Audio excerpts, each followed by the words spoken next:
आज मस्तपैकी अशी हिरवी वाटाण्याची उसळ, म्हणजे जे मोड आलेले किंवा कडधान्य असतात जे आपण भिजत ठेवतो बघा, त्या वाटाण्याची उसळ आज करणार आहे. अगदी माझ्या आईच्या पद्धतीने बनवणार आहे. ही उसळ सगळ्यांनीच खाल्लेली असणार आहे. तर खूप छान बनती उसळ, खूप चवदार लागते. खायला मात्र इतकी टेस्टी की पोट भरतं पण मन भरत नाही, इतकी चवदार अशी उसळ तयार होती झटकेपट. तर चला बघूया याला बनवायची कृती. सिंपल. हे हिरवे वाटाणे मी शिजून घेतलेत. कुकरमध्ये सुद्धा तुम्ही ह्याला वाफळून घेऊ शकता. त्यानंतर कांदा, टमाटर, कढीपत्त्याचे दांडे घेतले आणि कोथिंबीर घेतले. याच्या व्यतिरिक्त आपल्याला काही असं वाटण वगैरे करायचं नाही. तसं बोललं तर ही वाटाण्याची उसळ शेंगदाणे, खोबरे वगैरे लावून सुद्धा बनवले जाते. पण आज मी अगदी सिंपल पद्धतीने मी तुम्हाला बनवून दाखवते ही वाटाण्याची उसळ. तर कढीपत्त्याची पानं आणि हा बारीक चिरलेला 2 कांदे इकडे मी बारीक चिरून घेतलेले आहेत. ह्या उसळीला ना मस्तपैकी कांदा टमाटर वापरायचं, जेणेकरून काय होतं, पॅक होऊन जाते आणि आवळून येतं, म्हणजे सारण चांगलं बनतं. ग्रेव्ही आपण ज्याला बोलतो.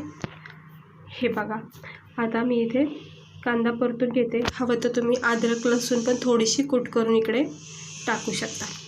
आता एक मोठं टमाटे इथे मी बारीक चिरून टाकले.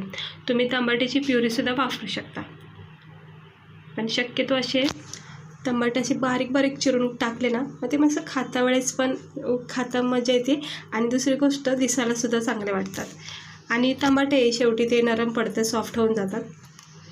हे बघा, मस्तपैकी आता कांदा टमाटर परतून होत आहे. अगदी मी सिंपल पद्धतीने तुम्हाला ही वाटाण्याची उसळ दाखवते. म्हणजे काय आहे ना, लहानपणापासून मी ही उसळ आहे ना खूप आवडीने खाते. म्हणजे ज्यावेळेस पण मला मन होतं ना, मग ही आईच्या माझ्या हाताच्या पद्धतीनेच बनवते नेहमी, आणि वाटलंच तर मग वाटण करते.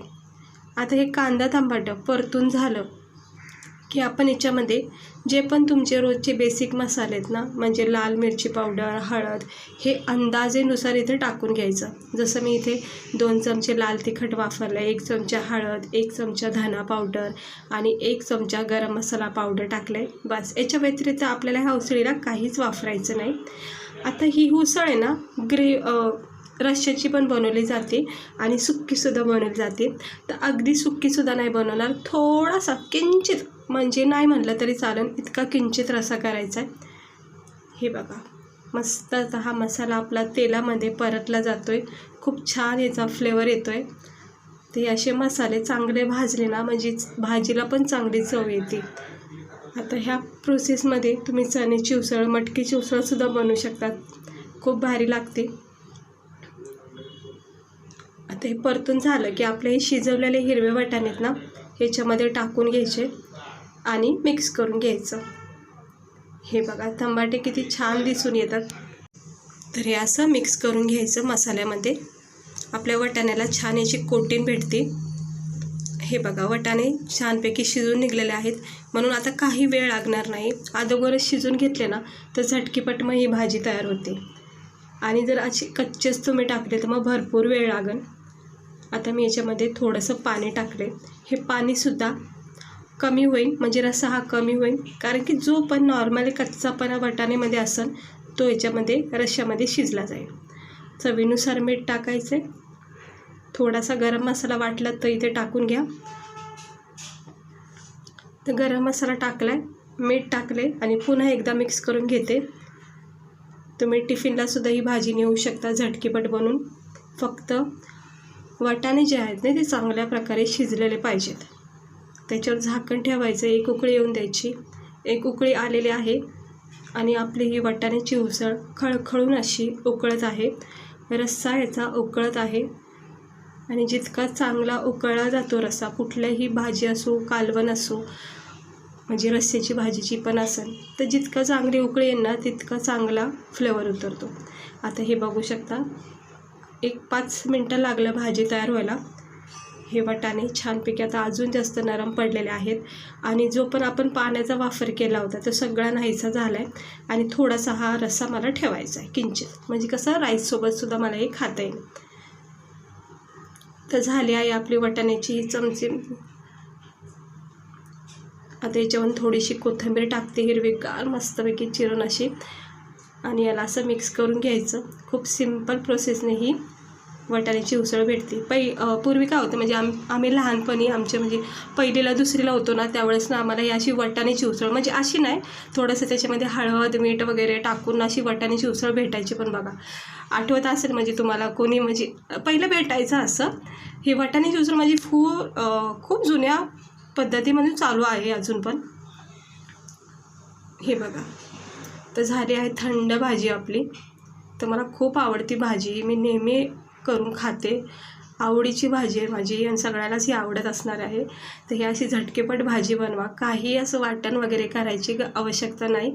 सिंपल पद्धतीमध्ये सुद्धा ही भाजी तयार होते झटकेपट. आता आपण याला सर्व करून घेऊया एका प्लेटमध्ये. तर बघू शकता मस्तपैकी आपली ही भाजी झाली आहे तयार खाण्यासाठी. खमंग, टेस्टी, चवदार, नरम, सॉफ्ट अशी हे वाटाणे आपले तयार झालेले आहेत खाण्यासाठी. भाकरीसोबत, गरमागरम भाकरीसोबत, पोळ्यासोबत किंवा राईससोबत खूप भारी लागते. डाळभात वगैरे केलेला असेल तर तोंडी लावायलासुद्धा तुम्ही ही भाजी बनवू शकता साईडला. ते बघू शकता मस्त झालेली आहे चमचमीत अशी ही तरीवाली आपली ही, म्हणजे तेलाची थोडी तरी आहे त्याच्यामध्ये, तर चव वाढते त्यामुळं.